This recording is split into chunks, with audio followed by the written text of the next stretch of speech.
You are in the middle of a conversation in English. Everything is going well. And then you need one specific word, and it is gone, completely gone. Your mind is blank. The other person is waiting, and you do either one of two things. You go silent, or you switch back to your first language. And the conversation breaks, the confidence drops, and you walk away thinking, I need to study more vocabulary. But what if vocabulary is not the problem? What if the real skill, the skill that fluent speakers use every single day, is not knowing more words? It is knowing how to describe any word you do not have. Native speakers do this all the time. They forget words, they cannot find the right term, and instead of going silent, they describe around it. They use what they have, and the conversation never stops. Today, we are teaching you exactly how to do that. And by the end of this episode, missing a word will never stop your conversation again. Stay with us, because the technique in part 4 is the one that will change everything. The one thing that separates learners who speak freely from those who freeze every time a word is missing. Welcome to English Flow Podcast. I'm William. And I'm Sarah. This is one of the most practical episodes we have ever made, and we are not wasting a single second. Let us begin. Subscribe to English Flow Podcast right now if you have not already, and stay until the end, because this skill, what we are teaching today, this will unlock your speaking immediately. Let us flow. Part 1. Let us start with something honest. Every speaker, every single one, has moments where a word is missing. Native speakers, experienced teachers, confident communicators. The word is simply not there. Even native speakers? Even native speakers. Watch any natural conversation carefully. You will hear, oh, what is that thing called? Or, you know, the word for. Or, how do I say this? The missing word is a universal human experience. So the difference between fluent speakers and struggling speakers is not that one group always has the right word. Exactly. The difference is what they do when the word is missing. Fluent speakers keep going. They describe, they explain, they go around the gap, and the conversation continues. And learners? Learners often stop, because nobody taught them that going around a word is not cheating. It is not weakness. It is a real language skill, a strategy that every great communicator uses. It is called circumlocution. Circumlocution, a big word for a simple idea. It means talking around something, describing what you mean without using the exact word. And by the end of this episode, you will be doing it naturally, confidently, without even thinking about it. Let us learn exactly how, starting with the most powerful tool in your description toolkit. Part 2. Tool 1. And this is the most useful tool of all. When you do not know the name of something, describe what it does. What it does. Every object, every concept, everything in the world does something, or is used for something. And describing that function, that purpose, is often enough for the other person to understand exactly what you mean. If you do not know the word kettle, you say, it is the thing you use to boil water, for tea or coffee. You plug it in and it heats the water for you. The other person immediately knows, oh, a kettle, and the conversation continues. Nothing is broken. If you do not know the word stapler, you say, it is the tool you use to hold pieces of paper together. You press down on it and it puts a small metal piece through the paper. Think about that. You described a stapler perfectly without knowing the word stapler. The function told the whole story. And the phrase that opens this kind of description is, it is the thing you use to. It is the thing you use to cut food. A knife. It is the thing you use to measure time. A clock or a watch. It is the thing you use to carry things when you go shopping. A bag. It is the thing you use to. Remember that phrase. It is your first rescue sentence when a word disappears. Practice it now. Think of 3 objects in the room around you and describe what each one does using it is the thing you use to. Say it out loud. Try it.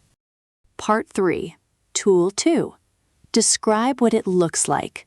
The appearance, the shape, the size, the color, the texture. So instead of the name, you give a visual picture. Exactly. You paint a picture with words, and the other person sees what you see, even without the name. If you do not know the word cinnamon, you say it is a brown spice. It looks like a powder, or sometimes it comes in a rolled-up stick shape.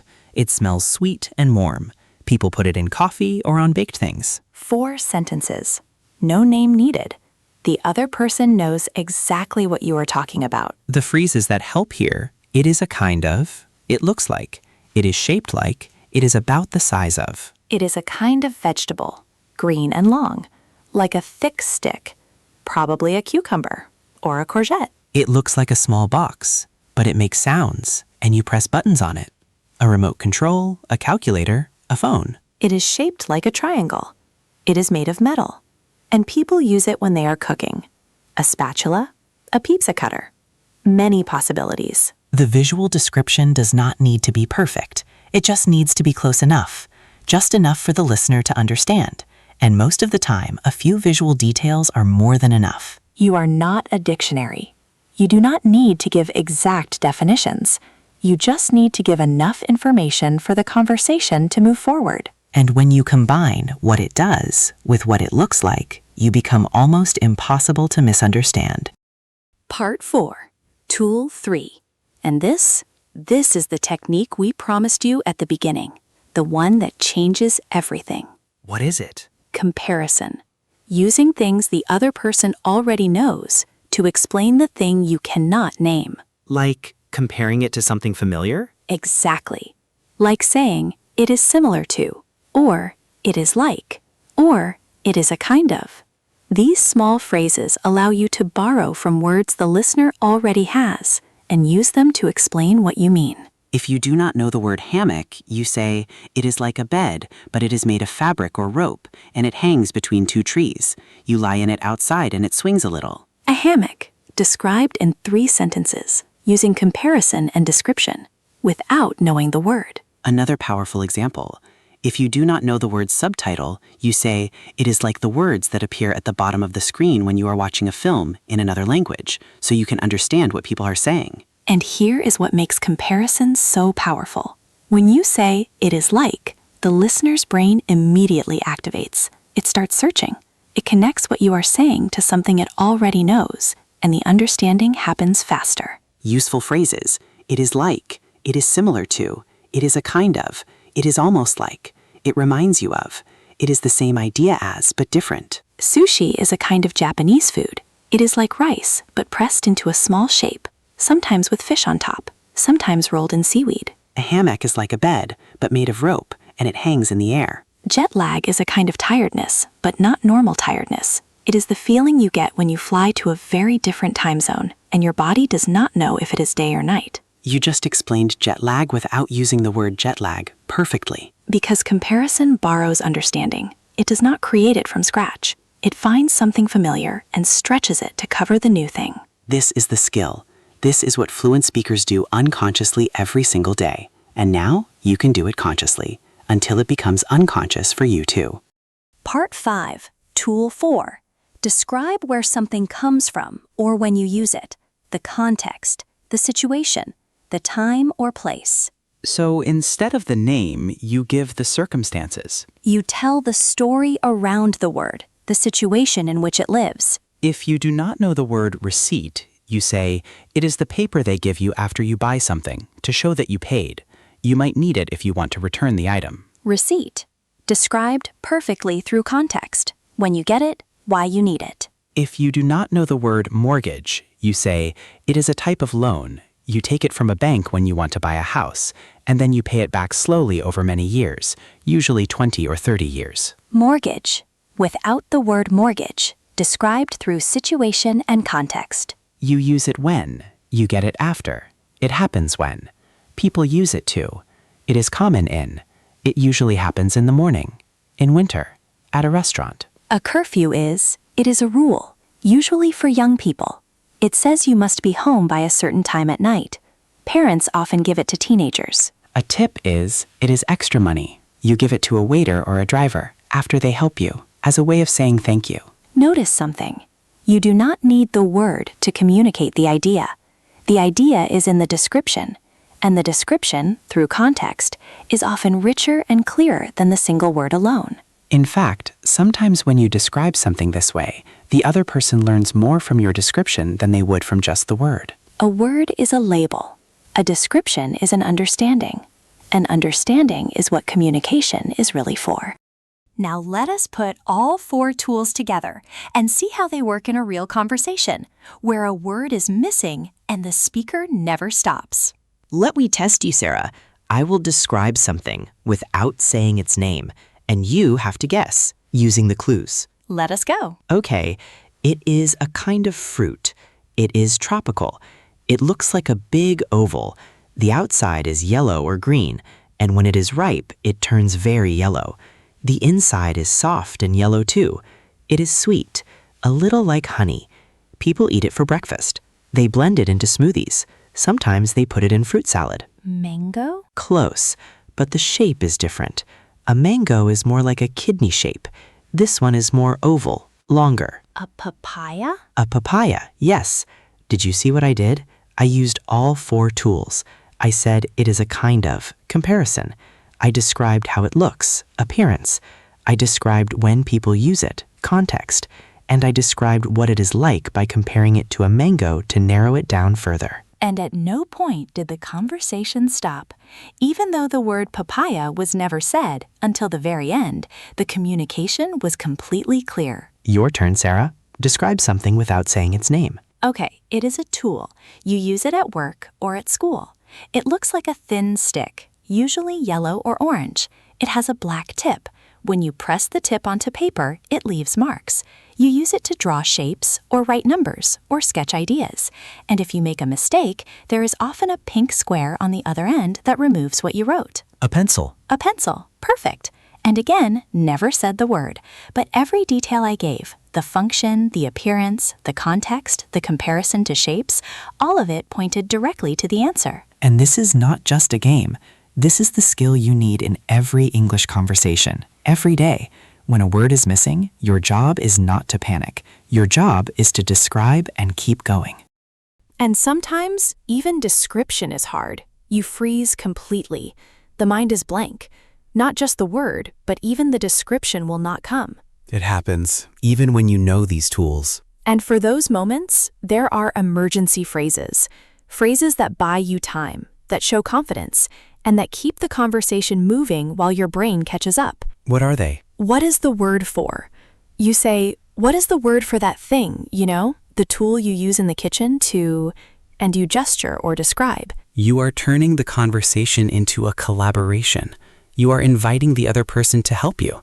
And that is not weakness. That is natural. It happens in every language. I cannot think of the word right now, but what I mean is... I cannot think of the word right now, but what I mean is the feeling you get when you are so tired that small things make you emotional. How do you say in English, and then you say the word in your first language or describe it? How do you say in English that situation when you walk into a room and forget why you came in? Someone might tell you, oh, that is called a brain fart or a senior moment. Or they might just laugh and say, I know exactly what you mean. You know what I mean? You know what I mean is one of the most natural phrases in conversational English. You say it at the end of a description as a way of checking, did that make sense? Did that land? It is like that heavy feeling after a big meal when you just want to lie down. You know what I mean? These phrases do not make you sound less fluent. They make you sound more natural because real conversation is full of these moments. And handling them with confidence, that is what fluency really looks like. Before the challenge, I want to say something important. Go ahead. Many learners believe that their English is limited by their vocabulary, that until they know more words, they cannot speak freely. And this belief, this very belief, keeps them silent. Because they are waiting to be ready, waiting to have enough words. But fluency is not about having every word. Fluency is about being able to keep going even when a word is missing, about trusting your description, about using what you have. I have had conversations in English where I could not find the right word, but I described it, and the other person not only understood, they taught me the word I was looking for, and I never forgot it. Because you learned it in context, in a real moment, connected to something you actually needed to say. That word will never disappear from your memory again. So do not wait for vocabulary. Build it through description, through conversation, through using what you have and learning what you need in real time. Every description you attempt teaches you more than any vocabulary list ever could, because it is real. It is yours. It is needed. And now, your challenge. And this one is so simple, but so powerful. Tell us. Look around you right now. Find 5 objects, 5 things in the room where you are.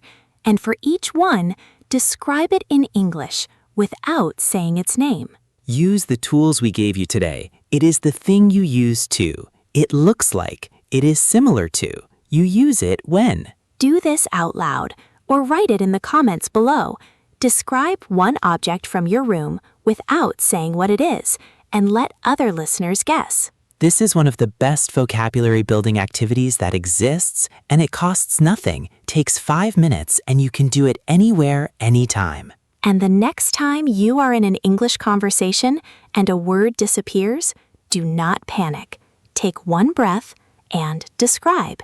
Use what you have, because what you have is more than enough. Please subscribe to English Flow Podcast. Give this episode a like and share it with someone who freezes when they lose a word, because what we taught today, it will set them free. 4 tools, 2 emergency strategies, 1 simple challenge, and never, never let a missing word stop you again. I'm William. And I'm Sarah. Keep describing, keep flowing, keep growing.